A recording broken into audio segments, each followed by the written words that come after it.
গণভবনে জেনারেল মুজিব, তৎকালীন quarter master general general Zobayer, তিনি ডিজি এনএসআই, এসএসএফ এর DG Nazmul, director military intelligence সহ ৪-৫ জন সেখানে অবস্থান করেন এবং তারা আবার গণ শেখ হাসিনার সঙ্গে দেখা করতে ভেতরে ঢোকেন, অর্থাৎ শেখ হাসিনার কক্ষে ঢোকেন এবং সেখানে জেনারেল মুজিব শেখ হাসিনাকে বলেন যে জেনারেল ওয়াকারকে দিয়ে আসলে হবে না, জেনারেল ওয়াকার আপনার কোনো আদেশ মানবে না, আপনি যদি অনুমতি করেন, আপনি যদি বলেন, তাহলে আমি এই গাদ্দার ওয়াকারকে আজকে রাতেই সরাই দিব।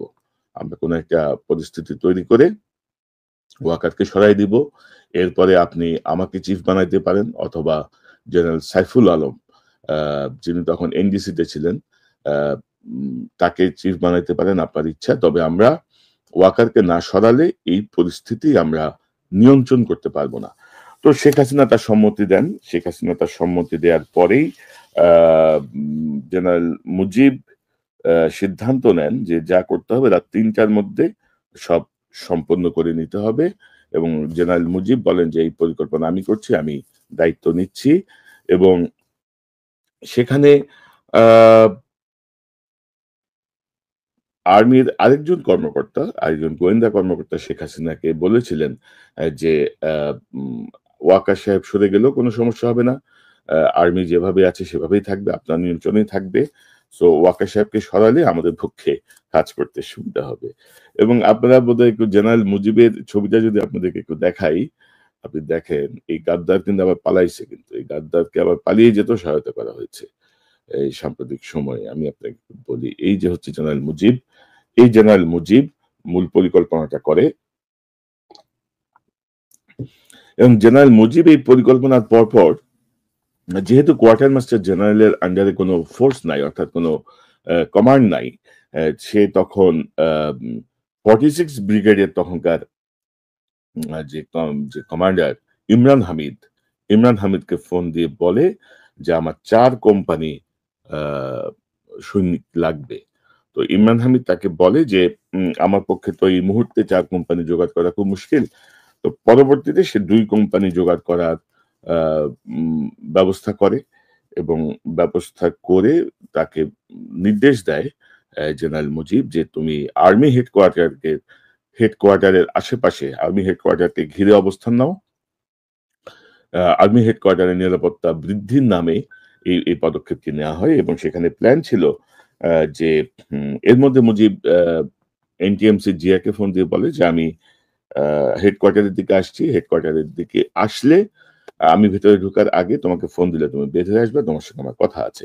অর্থাৎ পরিকল্পনা ছিল যে হেডকোয়ার্টারের ভেতরেই বা বাইরে জেনারেল ওয়াকারকে আসলে মেরে ফেলা, কারণ মেরে ফেলে বলা যে জেনারেল ওয়াকার ছাত্রদের উপরে গুলি চালাতে চেয়েছিলেন, যার জন্য দেশপ্রেমিক সেনাবাহিনীর একটি অংশ তাকে মেরে ফেলেছে, অথবা তাকে হত্যা করে বা তার গাড়িতে কোনো একটা অ্যাটাক দেখিয়ে বা কোনো একটা পদ্ধতিতে বলা যে বিএনপি জামাত ইসলামিক জঙ্গিরা জেনারেল ওয়াকারকে মেরে ফেলেছে। অর্থাৎ ঘটনাকে পুরো অন্যদিকে ডাইভার্ট করার জন্য তারা এই পরিকল্পনাটি গ্রহণ করে। তো এর মধ্যে আসলে এই পরিকল্পনার খবর জেনারেল ওয়াকার পেয়ে যান একজন সেনা গোয়েন্দা কর্মকর্তার কাছ থেকে।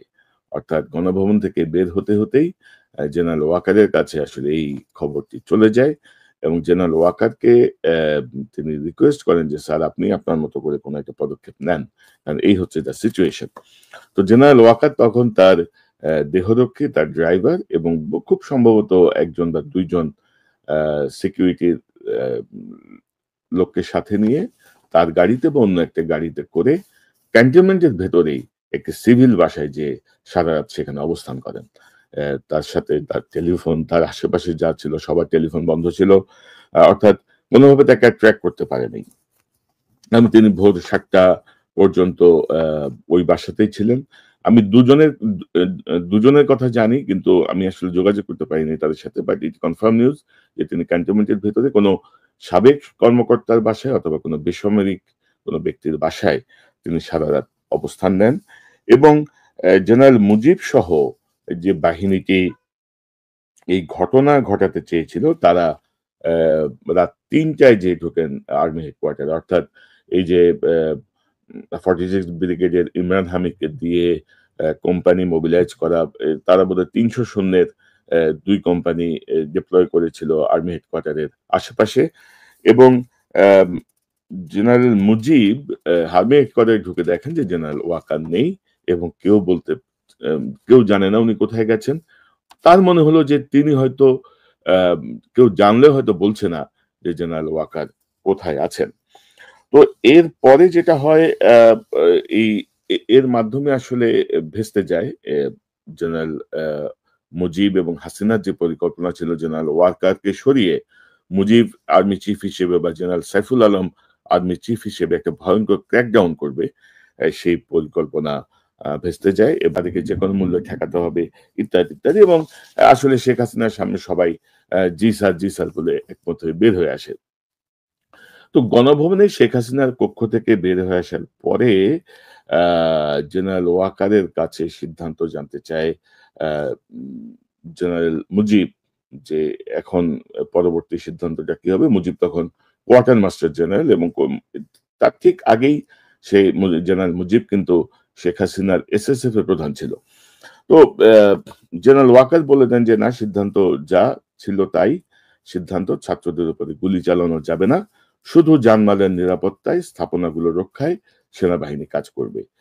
তো এরপরে অ্যাকচুয়ালি জেনারেল ওয়াকার সেখান থেকে বের হয়ে চলে আসেন, চলে যান আর্মি হেডকোয়ার্টারের দিকে, অপারেশন রুমের দিকে। সেখানে আরেকটি মিটিং হওয়ার কথা ছিল। কিন্তু